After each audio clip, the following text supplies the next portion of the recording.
In today's video, I'm going to teach you how to use Microsoft Loop, the new work management app designed to enhance collaboration and streamline project management. Let's dive right into the process so you can get started with Microsoft Loop and make the most of its features.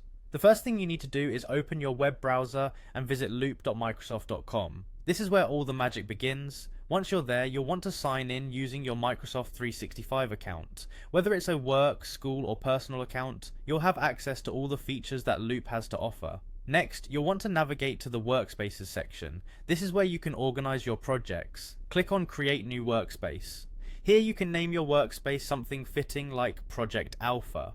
Adding an emoji or icon to your workspace name can bring a touch of personalization, making it more fun and easier to identify at a glance. You'll have the option to customize your workspace even further by adding an image to the cover or banner. This visual element can really set the tone for your project and make it stand out. Once you're satisfied with your workspace setup, go ahead and click Create to finalize everything. Now you're ready to start adding content to your workspace. Inside of it, click Plus New Page. This is where you can create individual pages for different aspects of your project. After clicking, give your new page a title like Marketing Plan to keep things organized. Then you can start typing directly, or you can use the /arc command to access a variety of tools and blocks to build the content. For instance, if you type table, you can create a table to organize data effectively.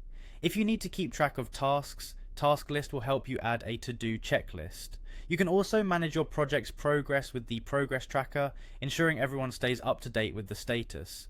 Communicating with your team is a crucial part of any project, and Loop makes it easy with the Mention command, which allows you to tag team members. You can also insert dates using Date or add important documents with File. If you're working with code, our code is perfect for adding code blocks directly into your documents. Moreover, Microsoft Loop integrates across different apps through shareable elements known as Loop components. Just use Loop component to create these elements that can be utilized across Microsoft apps seamlessly. Lastly, don't forget the App Mention feature, which is a handy tool for assigning tasks or seeking team input directly. With these steps, you're all set to manage your projects efficiently with Microsoft Loop. It's a powerful platform that can significantly enhance your teamwork capabilities. So why wait? Start using these features today to transform your workflow.